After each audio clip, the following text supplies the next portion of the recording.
लोकशाहीचा बुलंद आवाज, रिपब्लिकन वार्ता, महाराष्ट्र। अखिल भारतीय आदिवासी सेनेचे 23 फेब्रुवारीला मुंबईत लक्षवेधी आंदोलन। राज्य सरकारच्या अकार्यक्षमता व ढिसाळ कारभारा निषेधार्थ अखिल भारतीय आदिवासी सेनेच्या वतीने येत्या 23 फेब्रुवारी 2026 रोजी मुंबई येथे लक्षवेधी जनआंदोलन करण्यात येणार असल्याची माहिती पत्रकाद्वारे देण्यात आली आहे। सकाळी 7 वाजता इगतपुरी रेल्वे स्थानकातून कार्यकर्ते मुंबईकडे प्रस्थान करणार असून सकाळी 11 वाजता मध्य रेल्वेच्या जनरल मॅनेजर कार्यालयासमोर आंदोलन करण्यात येणार आहे। या आंदोलनाचे नेतृत्व संस्थापक प्रमुख तथा राष्ट्रीय अध्यक्ष माननीय दीना उघाडे साहेब करणार असल्याचे पत्रकात नमूद करण्यात आले आहे।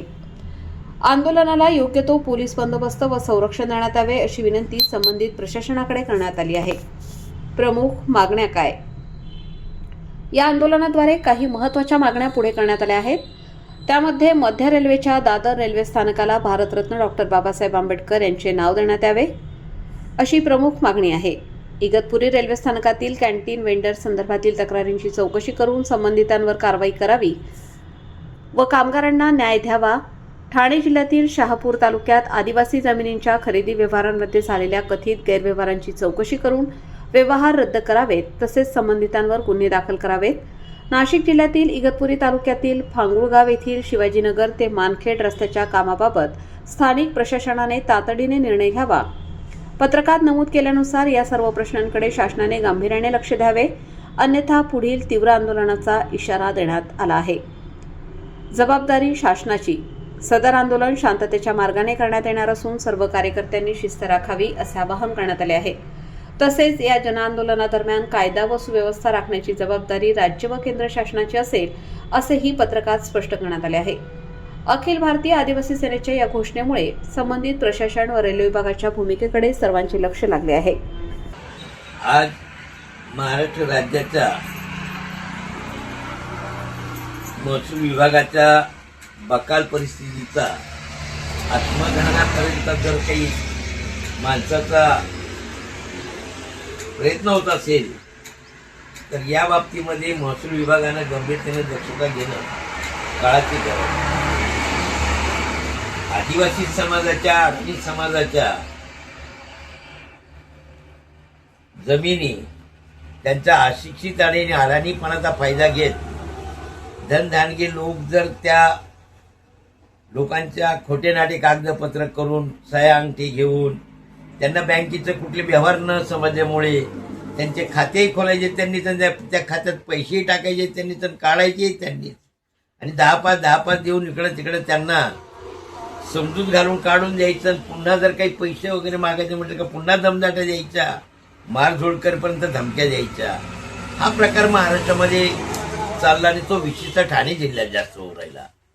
ठाणे जिल्ह्यात शहापूर तालुक्यामध्ये माळसारख्या गावामध्ये ज्या जमिनी आज चाललेल्या आहेत त्या सोन्याच्या पलीकडच्या भावात चाललेल्या आहेत, आणि या सगळ्या सोन्याच्या पलीकडच्या भावाला बड्या बड्या उद्योगपतींनी बिगर आदिवासींनी किमती लावलेल्या आहेत। एक जुगारीची पद्धत चालू झाली त्या जमिनींची।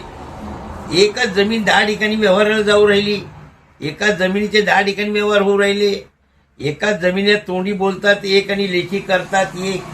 अशा तक्रारी अनेकदा प्रशासनापर्यंत गेल्यात आणि त्याची कुठेही किंचित दखल घेतली जात नाही। सर्व प्रशासन व्यवस्था डिम्म पद्धतीने आहे, विशेषतः अधिकारी वर्ग जास्त मिळून मिसळून असलेला आहे। आपल्याला एक उदाहरण आता नुकताच मंत्रालयात बघायला मिळालेलं आहे, म्हणजे कर्मचाऱ्याची जी मानसिकता आहे सरकारी ती फार विचित्र आहे। फक्त सरकारी कामाचा पेन आणि सहीचा वापर ते अडाणी लोकांच्या जीव घेण्यापर्यंत चालला, हा थांबला पाहिजे कुठेतरी। आणि यासाठी आता या शहापूर तालुक्यातल्या माळातली जी काही मंडळी आहे ती आता मला वाटतं 25 तारखेला आत्मदहन करून राहिलेली, त्यांचं पत्र आलंय मला आत्मदहन करायचं। आणि या बोगस प्रकाराची चौकशी जर होत नसेल तर जीव देते म्हणजे काय करते। मी प्रशासनाला पत्र दिलेलं आहे की या आत्मदहन करणाऱ्या लोकांची मानसिकता तुम्ही बदला। त्यांचा कुटुंबावर उपासमारीचा प्रसंग आलेला आहे। ज्या लोकांनी खोटे नाडे कागदपत्र करून व्यवहार केले अशा लोकांवरती कायदेशीर गुन्हे दाखल करा ना, त्यांच्या ठरलेल्या किमती त्यांना परत करा। या धमकी देणारे गुंडांना कुठेतरी टाळाखाली टाकून द्या ना, त्या का करत नाही तुम्ही? का मिळून मिसळून चाललंय सगळं? आणि गरिबांच्या जमिनी, गरिबांचे जीव यांना सत्य वाटले का? हे सगळा प्रकार थांबला पाहिजे. यासाठी येत्या 25 तारखेला ही लोक आत्मदहन करतात माळावरची.